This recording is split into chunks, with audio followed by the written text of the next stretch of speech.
He resembled any tired traveler stuck in a storm, another vagrant passing through. But peering in from behind the misty window of a scrappy old boarding house, two women were observing, and they'd been waiting for someone exactly like him.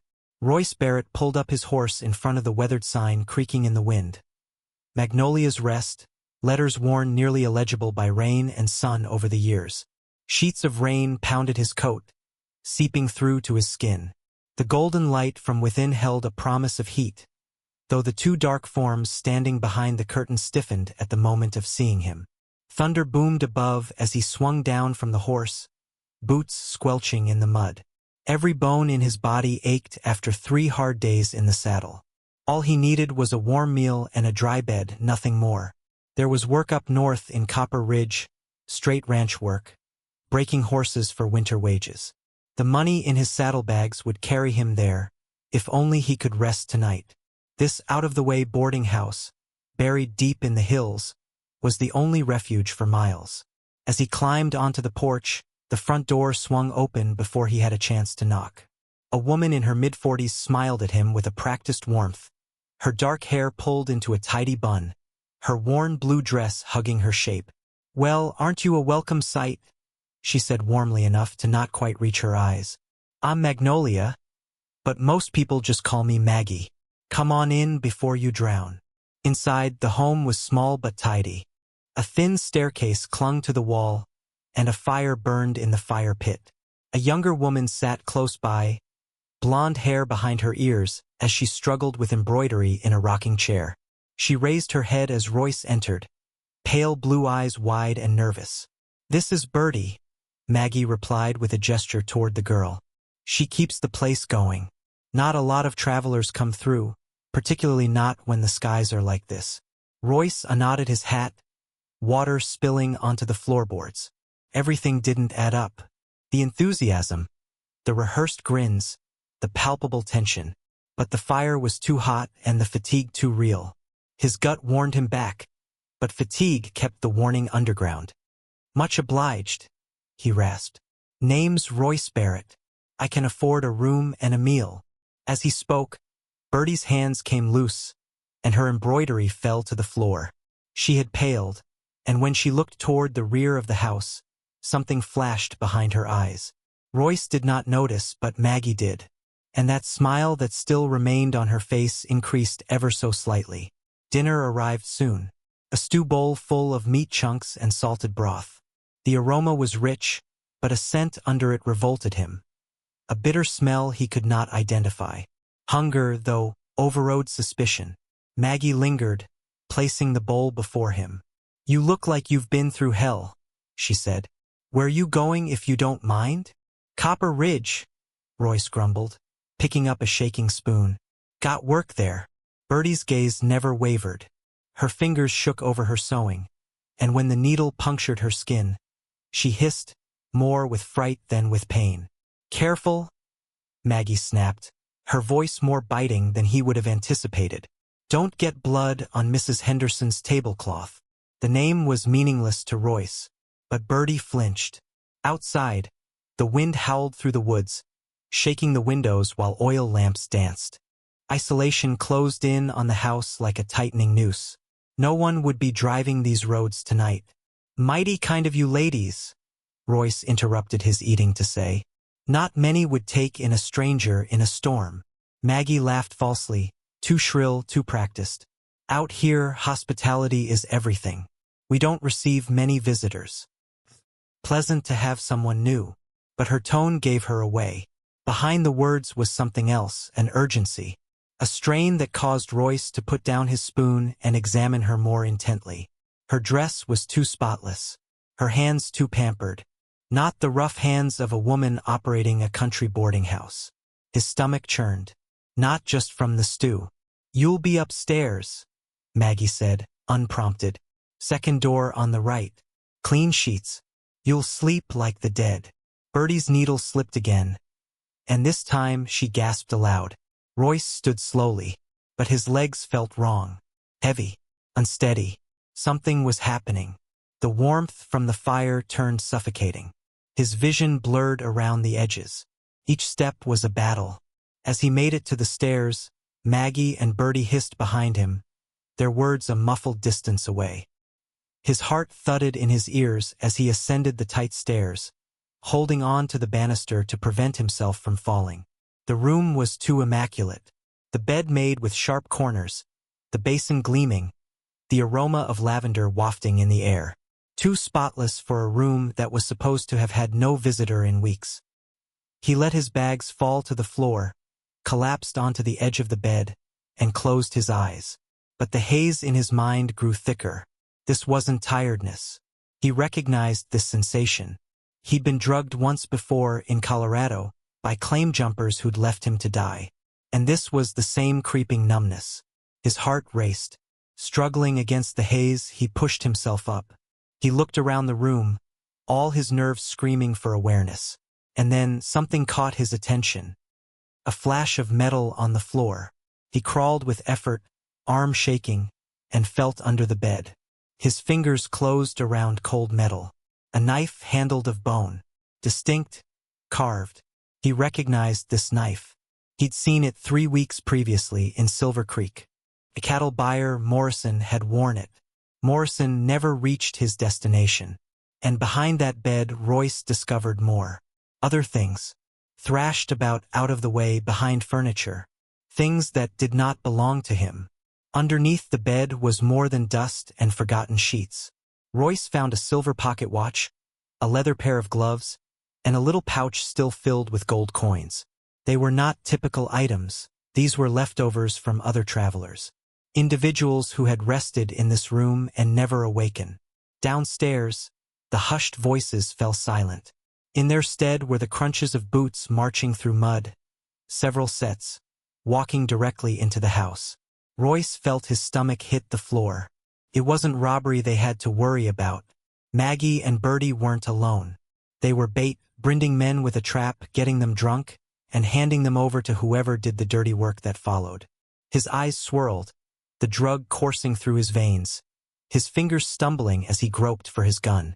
Outside, beyond the rain-slicked glass, he saw flashes of lantern light dancing around the edge of the house. And then the front door creaked ajar, and strange voices resonated within. Royce was no longer a visitor. He was a captive in a cemetery constructed on benevolence too readily extended. 3 men had entered. From their coarse speech coming up through the floorboards, it was apparent they hadn't come to enjoy a drink. "He's a large one," a gravelly voice growled. "Gonna be more trouble than the last guy." Royce's ear pressed against the buckled wood, braining effort through the haze. Sound came readily through the antique floor. What he heard next sent chills through him. Found close to 200 in his saddle bags. Maggie told him. Now her voice nasty, cold, businesslike. That warmth was gone. This was business. And whatever else he's carrying on him. Another voice chimed in. Younger, more cocky. Not bad for one night. Anything about the girl? He wanted to know. She's nervous. Pricked herself twice tonight. She knows what happens if she steps out of line. Maggie answered, her tone as hard as iron. She learned her lesson after the Tucson merchant. Even with the fog in his brain, adrenaline shook Royce awake. With a struggle, he pulled himself to his saddlebags, his shaking fingers. Concealed within a hidden crease of the leather was the true purpose of his journey. A tarnished badge. United States Marshal. He'd been following the trail of this operation for 3 long months. Following disappearances, unmarked graves, and rumors of a rest stop that travelers never returned from. Morrison, the cattle buyer whose knife he'd discovered under the bed, had been in possession of intel. This house was on the list. Heavy footfalls started up the stairs.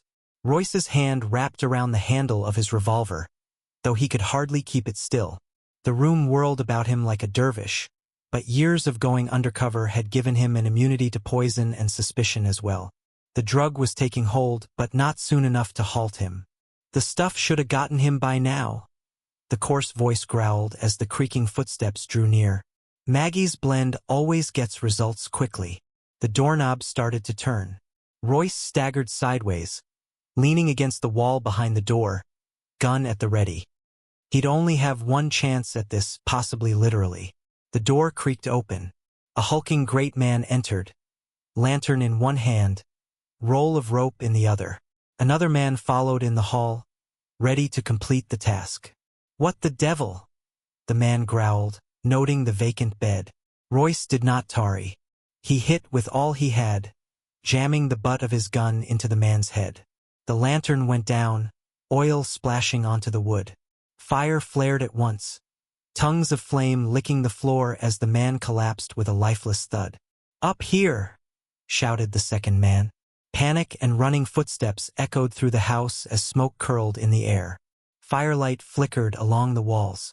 Royce staggered toward the window, legs collapsing. The flames had turned into a wall between him and the corridor. If he remained, he'd be consumed.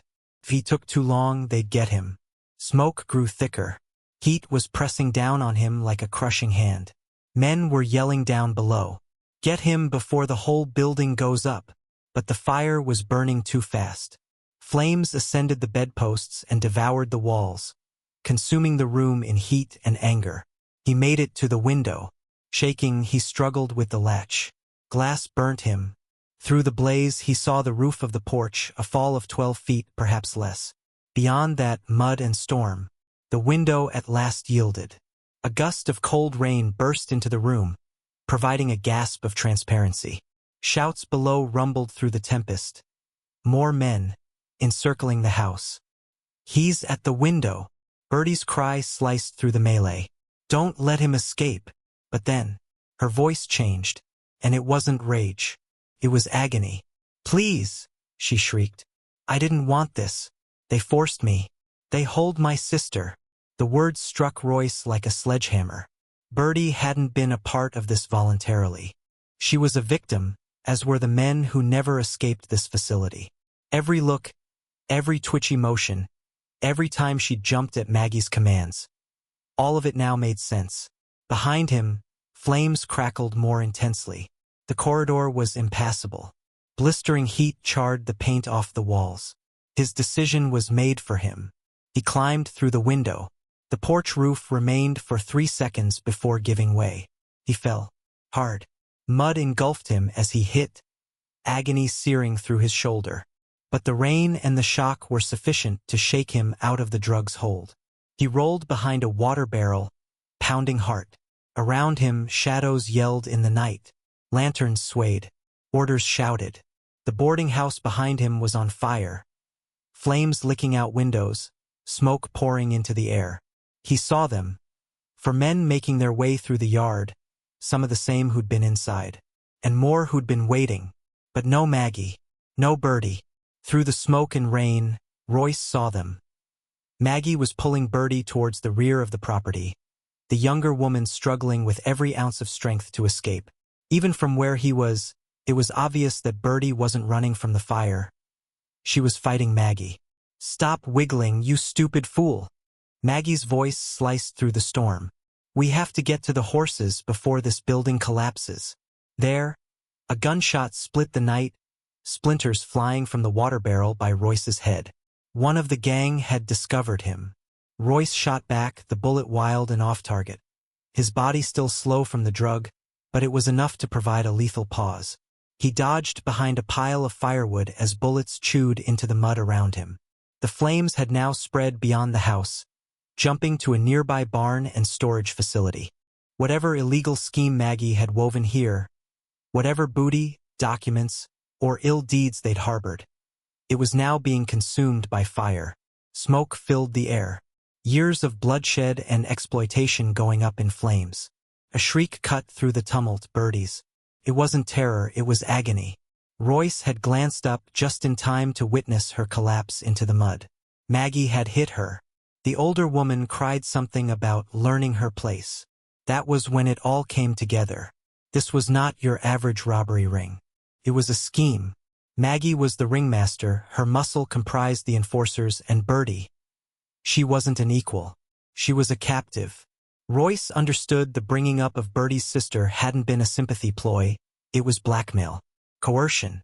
Still dazed, Royce forced his way through the firelight and smoke, making his way around the rear of the house, employing the darkness and thunder to cover his path. He needed to get to Birdie before Maggie was able to get her horse back and lost into the darkness. There was another shot, closer this time. A man emerged from the smoke, rifle held aloft. Royce got the shot off first. The bullet struck true and the man fell. But the gunfire brought more people. He could hear feet stomping through the mud behind him. And then Royce saw it. Maggie pushing Birdie toward the group of horses in back of the burning storage building. But something did not make sense.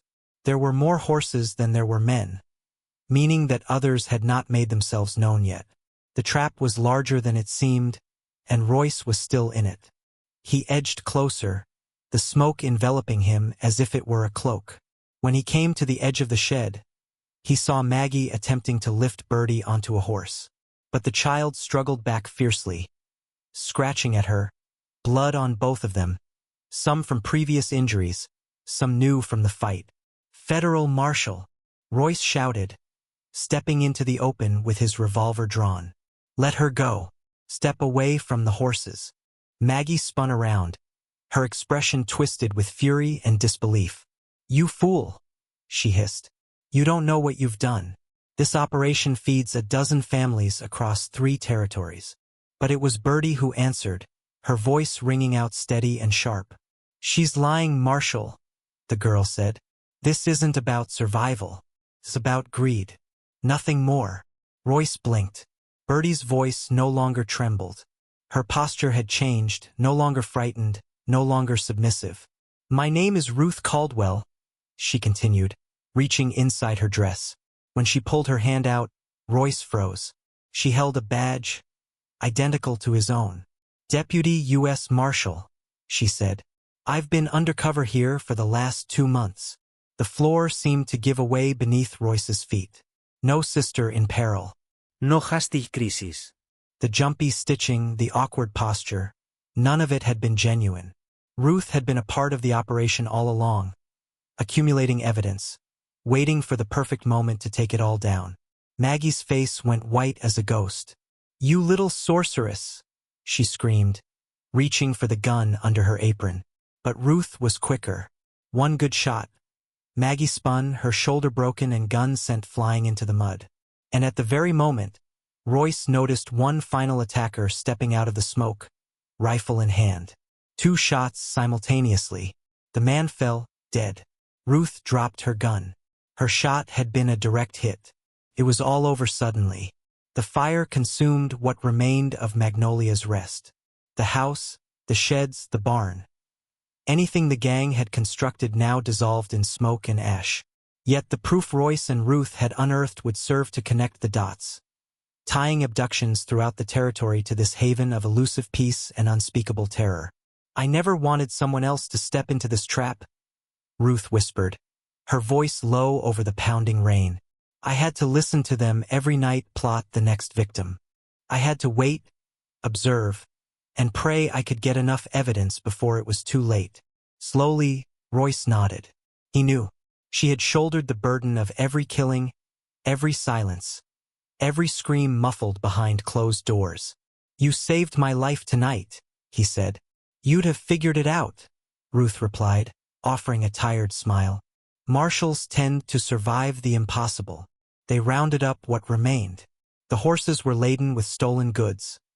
Money, jewelry, heirlooms from dozens of travelers whose fates had remained unknown. Until now.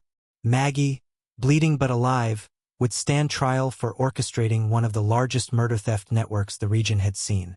As morning crested over the charred husk of the boarding house, Royce and Ruth rode together towards the nearest town. Behind them, ashes. Ahead of them, justice. What had started out as a routine quest for shelter had brought an end to the reign of a secret fear spanning hundreds of miles. And though Royce had at last discovered a resting place, it came only after getting through the most treacherous night he'd ever known. At times, shelter lies not in 4 walls but in the presence of one who knows the weight of the badge, and the responsibility of safeguarding strangers who'll never learn their names. The trail to Copper Ridge would keep. There were other trails to ride, other wrongs to right, and because of Ruth, Royce no longer rode them alone.